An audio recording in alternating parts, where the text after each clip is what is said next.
or that systematically reduces civil liberties and violates human rights in order to protect itself from its own shortcomings.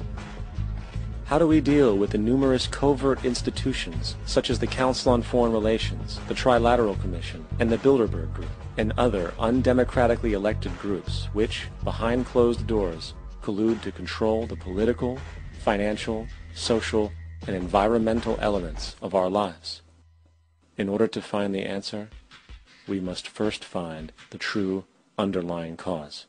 For the fact is, the selfish, corrupt, power, and profit-based groups are not the true source of the problem. They are symptoms.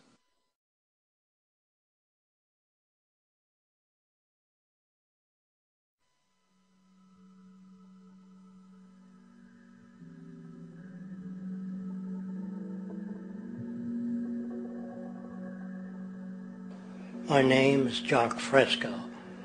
I'm an industrial designer and a social engineer.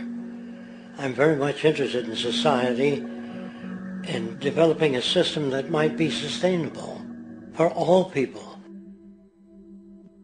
First of all, the word corruption is a monetary invention. That aberrant behavior that's disruptive to the well-being of people, while you're dealing with human behavior. And human behavior appears to be environmentally determined, meaning if you were raised by the Seminole Indians as a baby, never saw anything else, you'd hold that value system. And this goes for nations, it goes for individuals, for families. They try to indoctrinate their children to their particular faith and their country and make them feel like they're part of that. And they build a society which they call established.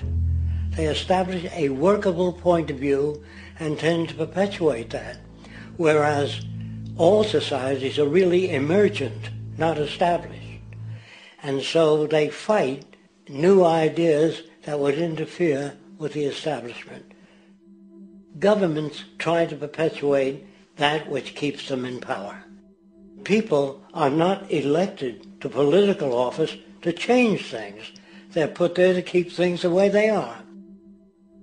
So you see, the basis of corruption is in our society. Let me make it clear. All nations, then, are basically corrupt because they tend to uphold existing institutions. I don't mean to uphold or downgrade all nations, but communism, socialism, fascism, the free enterprise system, and all other subcultures are the same. They are all basically corrupt. The most fundamental characteristic of our social institutions is the necessity for self-preservation. Whether dealing with a corporation, a religion, or a government, the foremost interest is to preserve the institution itself.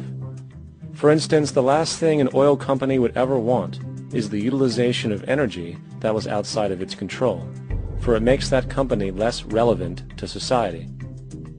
Likewise, the Cold War and the collapse of the Soviet Union was, in reality, a way to preserve and perpetuate the established economic and global hegemony of the United States. Similarly, religions condition people to feel guilty for natural inclinations, each claiming to offer the only path to forgiveness and salvation. At the heart of this institutional self-preservation lies the monetary system, for it is money that provides the means for power and survival.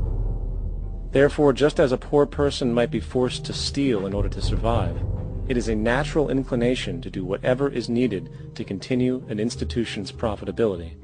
This makes it inherently difficult for profit-based institutions to change, for it puts in jeopardy not only the survival of large groups of people, but also the coveted materialistic lifestyles associated with affluence and power. Therefore, the paralyzing necessity to preserve an institution, regardless of its social relevance, is largely rooted in the need for money or profit.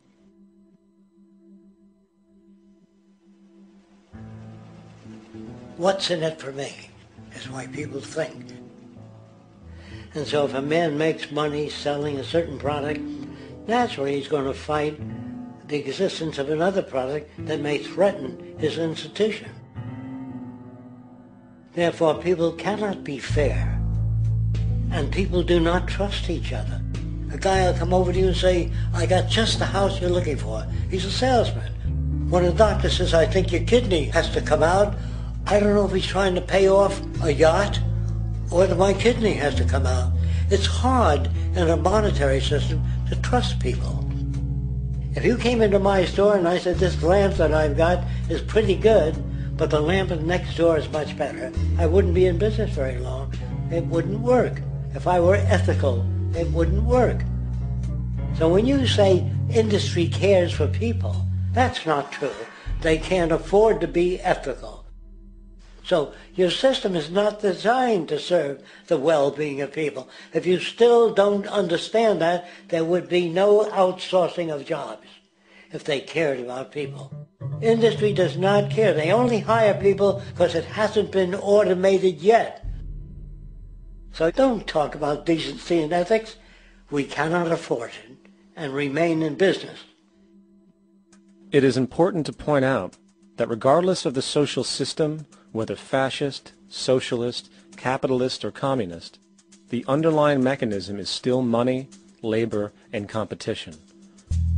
Communist China is no less capitalistic than the United States. The only difference is the degree by which the state intervenes in enterprise. The reality is that monetaryism, so to speak, is the true mechanism that guides the interests of all the countries on the planet. The most aggressive and hence dominant variation of this monetaryism is the free enterprise system. The fundamental perspective as put forth by early free market economists like Adam Smith is that self-interest in competition leads to social prosperity, as the act of competition creates incentive which motivates people to persevere. However, what isn't talked about is how a competition-based economy invariably leads to strategic corruption, power and wealth consolidation, social stratification, technological paralysis, labor abuse, and ultimately, a covert form of government dictatorship by the rich elite. The word corruption is often defined as moral perversion. If a company dumps toxic waste into the ocean to save money, most people recognize this as corrupt behavior. On a more subtle level, when Walmart moves into a small town and forces small businesses to shut down for they are unable to compete, a gray area emerges. For what exactly is Walmart doing wrong? Why should they care about mom-and-pop organizations they destroy? Yet, even more subtly, when a person gets fired from their job because a new machine has been created which can do the work for less money, people tend to just accept that as the way it is, not seeing the inherent corrupt inhumanity of such an action. Because the fact is, whether it is dumping toxic waste, having a monopoly enterprise, or downsizing the workforce, the motive is the same: profit. They are all different degrees of the same self-preserving mechanism which always puts the well-being of people second to monetary gain. Therefore, corruption is not some byproduct of monetaryism. It is the very foundation. And while most people acknowledge this tendency on one level or another, the majority remains naive as to the broad ramifications of having such a selfish mechanism as the guiding mentality in society. Internal documents show that after this company positively, absolutely knew that they had a medication that was infected with the AIDS virus, they took the product off the market in the U.S. and then they dumped it in France, Europe, Asia, and Latin America. The U.S. government allowed it to happen. The FDA allowed this to happen. And now the government is completely looking the other way. Thousands of innocent hemophiliacs have died from the AIDS virus. This company knew absolutely that it was infected with AIDS. They dumped it because they wanted to turn this disaster into a profit. So you see, you have built-in corruption. We're all chiseling off each other, and you can't expect decency in that sort of thing. And feeling that, they don't know who to elect. They think in terms of a democracy, which is not possible in a monetary-based economy. If you have more money to advertise your position, the position you desire in government, that isn't a democracy. It serves those in positions of differential advantage. So it's always a dictatorship of the elitists, the financially wealthy.